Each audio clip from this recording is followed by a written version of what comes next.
Hi കൂട്ടുകാരെ, എൻ്റെ video കാണുന്ന എല്ലാ കൂട്ടുകാർക്കും സുഖമാണല്ലോ.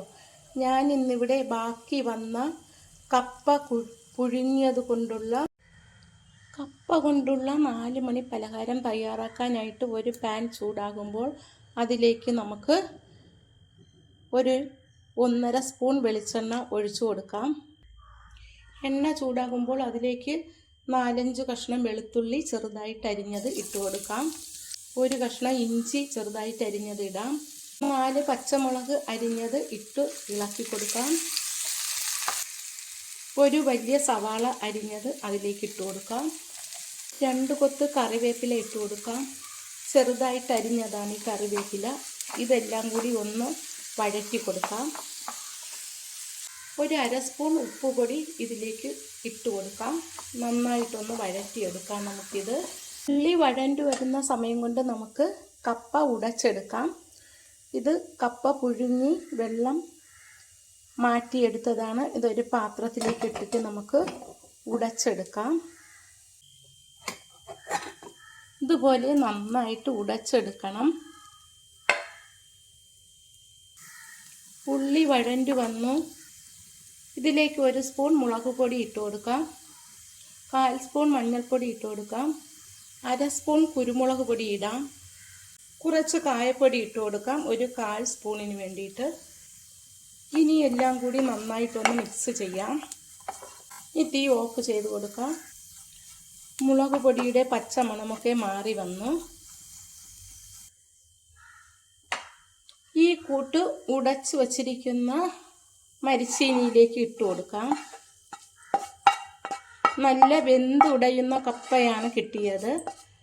ഇനി നമുക്ക് ഈ കൂട്ട് തണുക്കുമ്പോൾ മരിച്ചീനിയും എല്ലാം കൂടി നന്നായിട്ട് മിക്സ് ചെയ്തെടുക്കാം.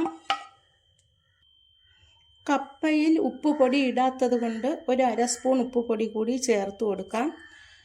കൂട്ടൊക്കെ തണുത്തു. ഇനി നമുക്കിത് കൈ കൊണ്ട് നന്നായിട്ടൊന്ന് മിക്സ് ചെയ്തെടുക്കാം.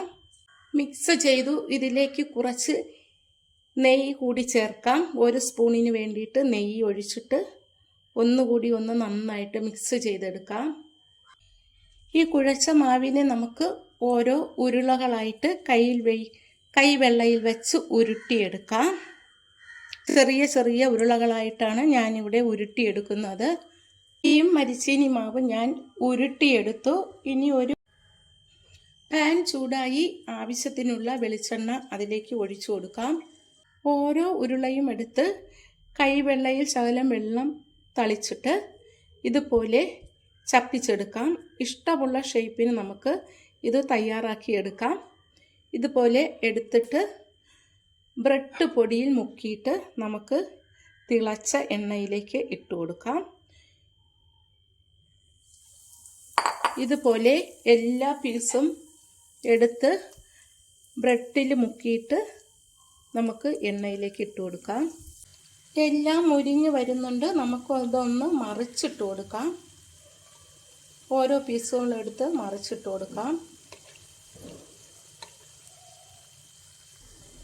എല്ലാ പീസും മറിച്ചിട്ടു. പലഹാരം റെഡിയായി വന്നിട്ടുണ്ട്. 2 സൈഡും നല്ലതുപോലെ മുരിഞ്ഞു വന്നു. ഇത് നമുക്കൊരു പാത്രത്തിലേക്ക് കോരി മാറ്റാം. ഇത് ഇഷ്ടമായെങ്കിൽ ആദ്യമായി കാണുന്നവരെല്ലാം ഇതുപോലെ ഒന്ന് തയ്യാറാക്കി നോക്കണം.